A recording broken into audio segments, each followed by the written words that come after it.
Hi, and welcome to the Beer Temple. I am Chris Quinn, and you are? Margaret Quinn. And you are? Lauren Colmar. And you are? Steve Masney.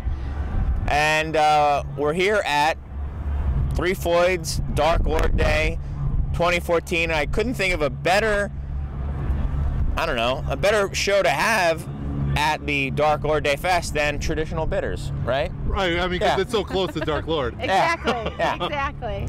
So, we're just going to kind of have a pretty loose show here. You guys are all welcome to jump in, by the way, whenever you want. And we're going to be doing the old Bob Barker thing with a really long mic.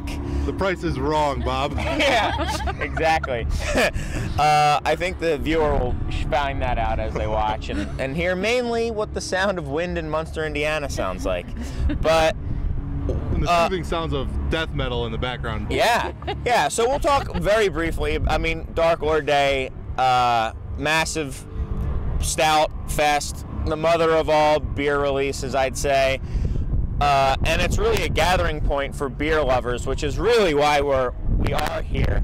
And Steve and I went on a trip of England lately and just got back, and we wanted to kind of just take you through a virtual tour of what we did and share some of the just awesome experiences we had, and also share them with our respective wives. Lovely wives. Our respective lovely wives. Who were wonderful enough to take our children and let us just go and gallivant for a week plus while they slaved away at home. Yes. It's true. Slaved away, yeah. Thank you. Thank you, Steve. So, Margaret. yeah, so, I mean, it was just a blast. It was something that I really wanted to do. Going to England was not like the sexiest destination to go to, but I really think that Well, you were with Steve Masney, so it became the sexiest place. Yeah, I mean, there was a time where O'Hare International Airport was the sexiest place, and then Heathrow. yeah, and then anyway over the Atlantic, and then but we digress. So what I wanted to do was just go and really look at one of the richest beer cultures on earth, and also one of the most, unknown to American palates, despite the fact that all our most popular beers are English styles. If you ever had a stout or a pale ale or something called an IPA, those are all traditionally English beers. So what's it like where these beers came from? There's a very rich beer tradition there, and I think a lot of it is only in England. I mean, you really don't see any of the stuff we saw except in England. People are really trying to reproduce, authentic German beers, and they're trying to reproduce authentic Belgian beers, but they're not doing that with British beers. I mean, it's in particular, interesting. they have such a focus on pub culture and low ABV beers. I mean, when we say low ABV, we don't mean like 5.5. To them, that's really strong. They're into the 4s, and like even in the 4s, they're like, it's a little strong. They're in the 3s with their bitters and everything else. Yeah, I ordered a 5.5% beer. I walked into a bar, ordered a 5.5% beer, and the waitress literally said, "Whoa, okay then." People usually end with that one, like, okay there, you got a problem? 5.5%. It was at Fuller's. The Malton Arms. Yeah. So it was 11 in the morning. You're pretty wild. You're a pretty wild guy. Yeah. Drinking a 5.5% beer at 11 in the morning, So anyway, we wanted to just kind of talk about what we wanted to do. There were two, to me, very distinct scenes going on there. Yeah. There was the tradition, three. There are three distinct scenes. There's the lager macro scene, which was lager boys. Which they just call it lager. It's like all massed into lager. Their choice of lagers are slightly different. A lot of Stella, a lot of Foster's, a lot of Carlsberg. But after that, it's the next biggest chunk, and it's a big chunk. It's like a quarter of the market, I think, over there, is traditional ale. And that is cask conditioned, non-CO2, just straight up cask beer, which you do not see in America. I don't know if I've never seen a non-CO2 breather cask ever in States. Aside from the day and night of living ales, of course, where we true. I mean, a hand pull, a pull. Okay. Let me say a pull. A pull. Not a. I mean, everyone. I mean, if people have ever been to a bar where you just have a cask sitting on top of the bar and you just kind of notch the little the person has the tap kind of sticking right out of it, and it's gravity fed. That's one thing. But if you ever go to a bar and there's a hand pull, there's CO2 that's helping keep the oxygen away from that beer, and that's a big no-no in England. And every single bar you go to is divided into two parts: the keg beer and the cask beer. And every bar, whether it's a dive bar to a craft beer bar that we went to anyway, had hand pulls. Huh. Minimum three. Minimum now, three. That's interesting, because I have always heard that the casks were like sort of a dying thing over there, and you didn't really see much of it. But you guys seem to be saying the opposite. And like I mean, we could definite presence over there. Do you think it's been like a revival of cask? Like I think it has. And now it's come back, or do And you think it's been strong the whole time? We could dive so deep into it, because I think camera is the reason it's there. And then, I mean, we could go on for just a show on camera, but it has been a revival.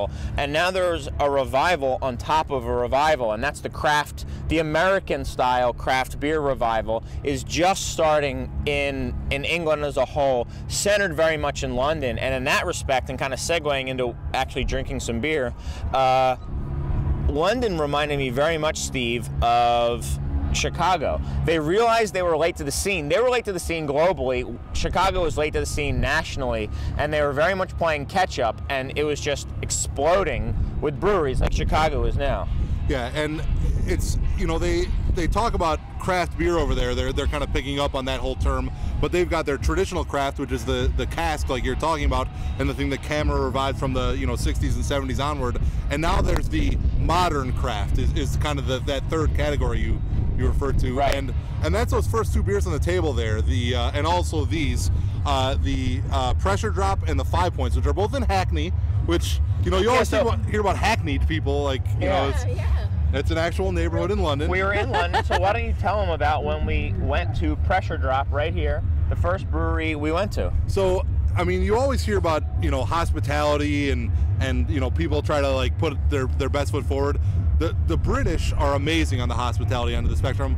And Pressure Drop, I literally just had an email address and sent them an email that said, hey, my buddy and I are coming to the UK next week and we want to visit some breweries. Can we stop by? And they emailed back, oh yeah, of course, come by. We'll be there brewing Friday morning, 8:30 in the morning. So we're like, all right. So we literally landed in Heathrow at 6:30 in the morning, got on the train, went to the hotel, dropped off our bags, got on the train again, the underground, went out to Hackney, slightly early, and then we're looking for this place, and there's like taxi repair store, underneath a train trestle. Like there's these archways, rather than just having like it more solid like you do in Chicago. They have these little arches, and then in the arches they use it as inner city industrial space. So a lot of them were garages. Yeah, I mean that's basically what it is. It's a really, really fancy garage in an old Victorian brickwork archway that is supporting a railroad. And so Chris is saying, Steve, I don't think this is the right way. I'm like, no, this is totally the right little alley that we're in. Always knows that. And we get to the very end of it, and there it is, Pressure Drop, the brewery, and we walk in, and there's just like a few dudes brewing some beer, and they're like, oh, hey, are you those American chefs? Yeah. Two of them completely disinterested. No, they talked to us the whole time. No. One of them turned around when I think I said something about, like, I don't know, some like pop culture reference, and he was like, huh? Other than that, he didn't care. And the other guy was super friendly. Our host was a great guy. He was a great guy. I'll be showing some pictures of him. We went in there, very small, very clean brewery, and it was cool. They gave us some beers, and this is what we're drinking from. They're an American-style brewery. But the cool thing about it is this third wave or the second style of craft beer, they're doing traditional English beers as interpreted by Americans. So they're doing American-style pale ales, American-style IPAs, but then they're reinterpreting back to the English way. So it's this really cool cyclical thing. So it's meta. It's very meta. Yeah, it's an American IPA. So it's a British beer done an American way, influenced back into Britain, and it was just so cool. So they tend to be using American hops, using a little bit more British malt, and lower gravity, if you had to boil it down to what they were doing with these beers. And well, that's where we met John the Poacher, who showed us his picture of him skinning a rabbit on National Geographic during the London Olympics. So when we went there, our host was talking about how they were waiting to start their brew because they were going to be getting some locally foraged herbs. It was going to be dandelion root and also with horseradish, basically. Horseradish and then something else, maybe like bog myrtle or something. Something along those lines. And lo and behold, as we're drinking the beer, I think I told Steve, I said, that's the most British guy I've ever seen. Walks in with a bag of just stuff. Dirty roots, basically. That he had picked in London. Oh, he's a professional poacher. Forager and poacher. Right. Okay. And I'm like, I like that he owns that he's a poacher too. That's he kept saying it's only illegal if you get caught. That was his big thing. That was his big thing. So we got a great picture of that they had to wash them and rinse them. And what do you guys think of the pale? I think this is really interesting. I mean, I think now that you say that it's a British take on America doing British beers, I think that makes perfect sense because it is a lot more bitter than I would have expected a British IPA to be, or pale ale, I guess is what it is. I definitely can see how it's got that American craft beer influence in it. So I think I like that meta. And this is delicious. I mean, this would kill in America, I think. Well, I mean, we're sitting here at Dark Lord Day. I've probably had 10 or 15 small pours of different beers, and this is 10 to 12 ounces. Well, of course, But I mean, this is in probably the top 3 or 4 beers that I've had all day. It's just a very nice, easy drinking pale ale, 4.8%, pleasantly hoppy, not ultra bitter, just tastes good and tastes right. And this is the beer that we enjoyed the most. Yes. At Pressure Drop. Yes. It's a very pleasant, you're sitting outside, nice beer to be drinking. Yeah. And I agree with you, Margaret, that it has that hoppiness that you wouldn't expect out of a British one, but it's very good. Yeah, it's great. So from there, talking about the British hospitality, I forget his name and I feel terrible. The guy says, well, there's all these breweries right around here. Why don't you go up to 5 Points? Calls them on the phone and is like, can these guys stop over? So we do, and then because when we get to Pressure Drop, the funny thing was, we're like, wow, you're in a railway arch. This is so cool. Yeah. And they're like, okay, yeah. Little did we know, every brewery in London would be in one of these things. So we go to another one, and they are also in a railway arch. So like, what are the odds? Well, it turns out the odds are pretty good. Yeah. And the cool thing about them is, just getting back to cask culture, even these new style craft breweries in England are doing cask. I mean, they did almost entirely cask. They had a few kegs and just all cask. So craft brewers devoting all of their production to cask beer. I mean, I can't imagine that. No.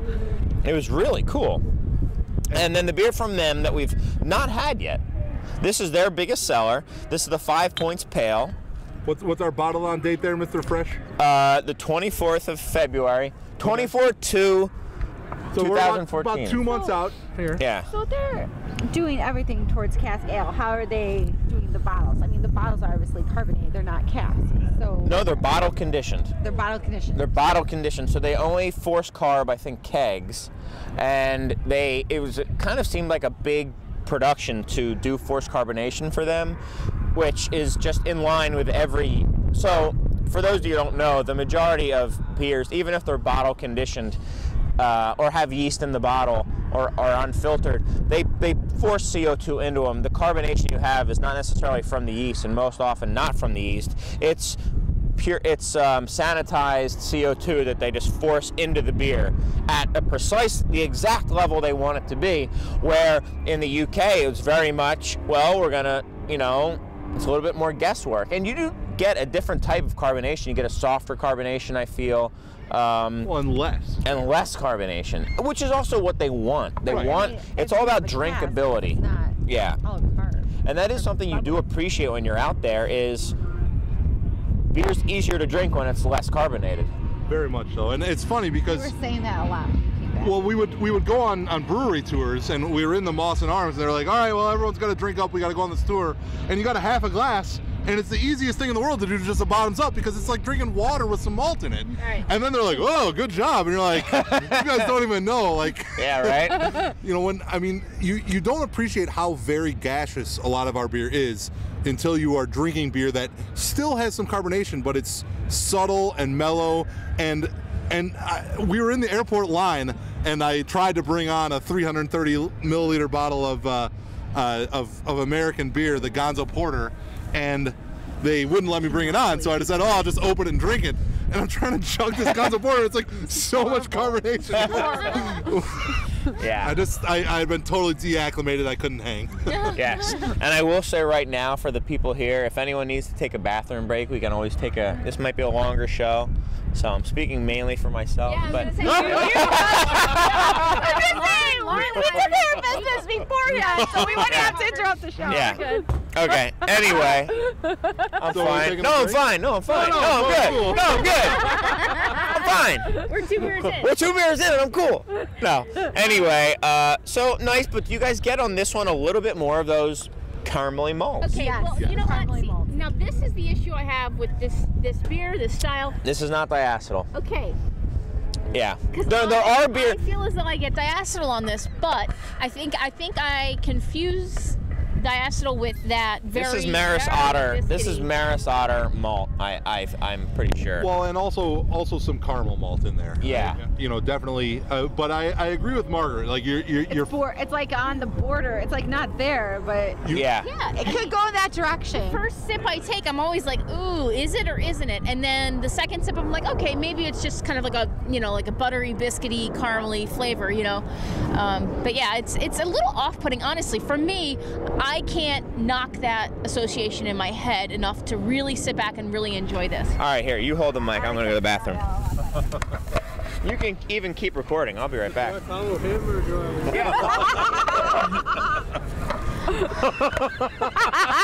Bye. Goodbye. Farewell. I know, we saw the bird's nest. Oh, that's cute. But yeah, so in my mind, I'm always thinking like, this is just like it's wrong, it's off. But maybe it really isn't. No, I agree with you, and I like the whatever this is, the pale Yeah. the pale fire. better because it was almost a little floral and it had like those hop characteristics better. And I'm a more of a stout like malt person, but this is like the wrong type of malt. Right. So Steve, did you Favorite. find that is that common in English style beers? I mean, did you kind of? All right. I'm sorry, my husband, he just spilled it all over my life. Continue on. Did you find that in English style beers? Did you pick up diacetyl? Is that part of like the style? Do you think, or? It It was definitely. more in the lines, I thought you said. Well, so it's definitely a presence in some beers just right out of the bat. And then in addition to that, they've got this whole, living ale, cask ale culture where the beer is relatively young, and I'm sorry I spilled beer all over you. The beer is relatively young, and it's still going through I guess it's basically initial setup, and so normal yeast will produce diacetyl in tasteable amounts. Oh, that was so- fast. When you go ahead Agreed. and put that into the cask, the yeast will ultimately Move your back. take that back up and go ahead and get rid of that. But there's not always enough time. And on the flip side, it seems like when you start to get some of the oxidation that happens in the casks and they've been on for a few days, then you start to sometimes get some spoilage that's happening, and you get diacetyl from spoilage as well. So you can almost get it on the front side where the beer isn't quite mature enough, and then on the back side where it's been on tap for a few days and now it's not quite tasting so well. And then they just have it in the beer generally, and then they use a lot of caramel malt. So you're constantly getting things that are like, ah. Yeah. A lot of diacetyl there, and I don't know if you talked about their just general tolerance for it as well. Well, yeah, it seems like people don't taste it as much there, and they also just accept it as less of a brewing fault. They just think, well, if it tastes a little bit like butterscotch, nothing particularly wrong with that. And I'm sympathetic to that viewpoint. I've grown to dislike it quite a bit, but I'm not sure if that's just because I've been brainwashed, like, is there anything fundamentally wrong with that flavor? Right. And we were talking to people who are like, some people don't mind it. I hate it. And we would be drinking beers with them. Like, this is completely, like, yeah. Acceptable. Yeah, this has diacetyl in it as you're telling me this. Yes. I mean, that literally happened. So. That just happened, like just now. I'm not ready yet. Okay. So. Moving on. Yeah, so we went to some of these small craft breweries.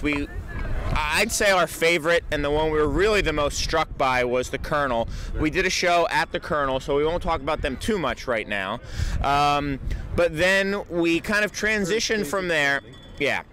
From there, we went back to some of the traditional brewery. Not back to, we wanted to focus on some of the more traditional breweries. And I think the biggest one was, we went to Meantime, which was a good transition, really, if you think about it. The oldest modern craft brewery from like the mid-90s, Alistair Cook. A very interesting gentleman there who did the tour. Very bombastic. Very manic. Yes. Very manic man.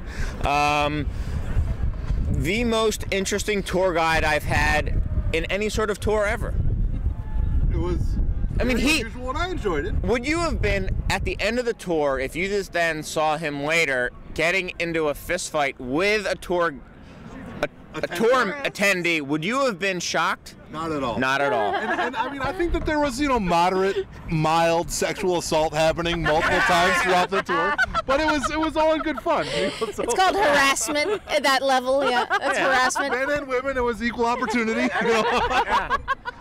So, yeah, I think he grinded his crotch against my knee at one point. Did you like it though? Yeah. Oh yeah. I was jealous, but So anyway, we'll throw a picture of that gentleman, and the traditional. I think the picture I have of him, he's like literally giving the finger, or the British version of the finger, which is with two fingers, to like somebody in the audience or something. And anyway, from there we transitioned into the traditional brewers, Fuller's being the main one, and really the success story of traditional English brewing. They were on the decline, and now they're really kind of back with a vengeance and doing very well. And we think of Fuller's as kind of a smaller brewery. They are multiple times bigger than Goose Island. I mean, they're putting out, 350,000? No, more than that. They're putting out millions, right? I don't remember the numbers, but it was very much an industrial scale type of operation. Lorries, trucks in and out, lots of workers. It was 360,000 barrels a year, and Fuller's was quite a bit bigger than them.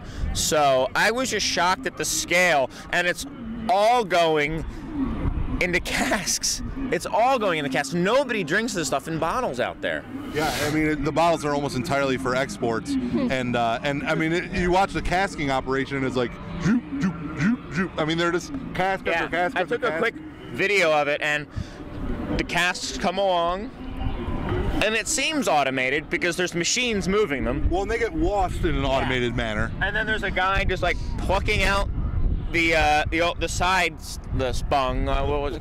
The bung.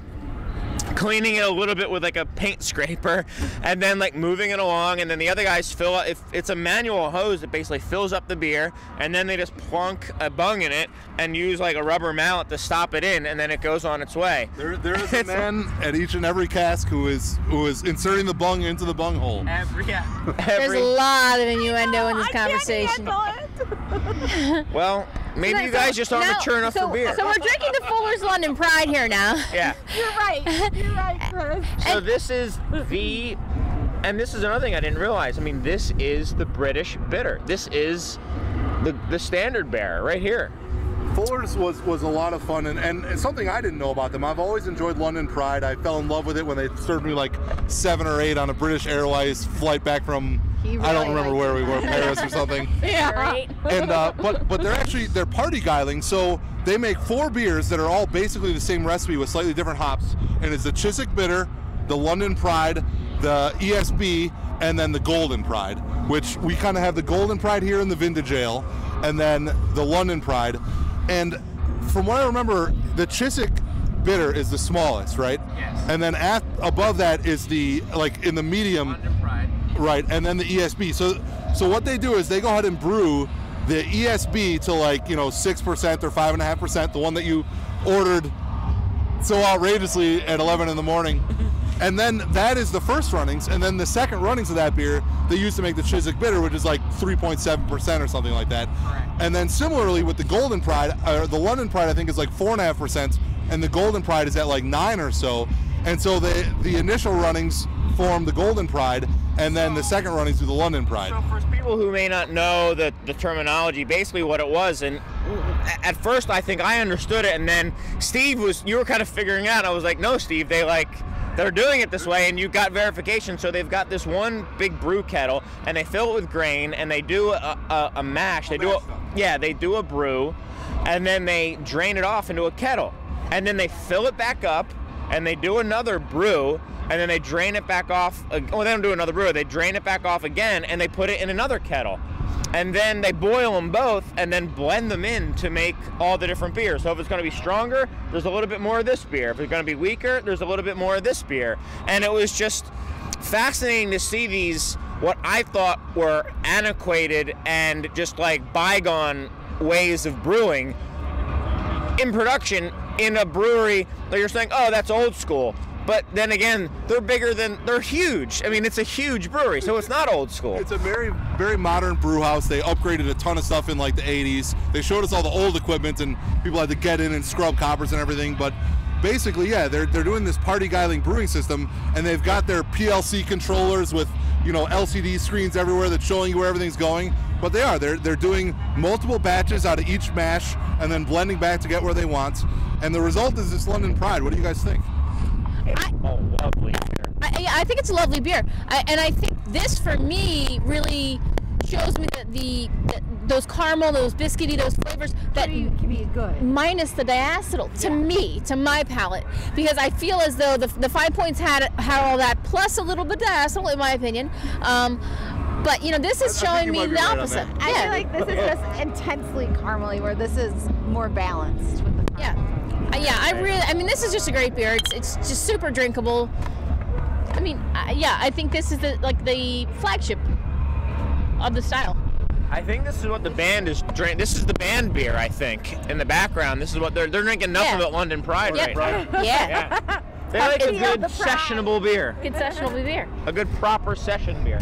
Well, and we should mention that we saw at the Fuller's Award Hall of Fame that they had won gold medal first prize at the Chicago Beer Society Real Ale Festival in 1996, and they had their blue ribbon up on the wall. And that was just cool. That's awesome. So The funny thing was, I was so excited because Steve is the president of that society, the current president, and I was like, oh my gosh, the Chicago Beer Society, they knew we were from Chicago. I was like, he's the president of that society, that your award is sitting up in your kind of like awards wall. And her reaction was more or less, good for you. Oh, that's She's like, I don't Very British. Very British. Yeah. They're reserved.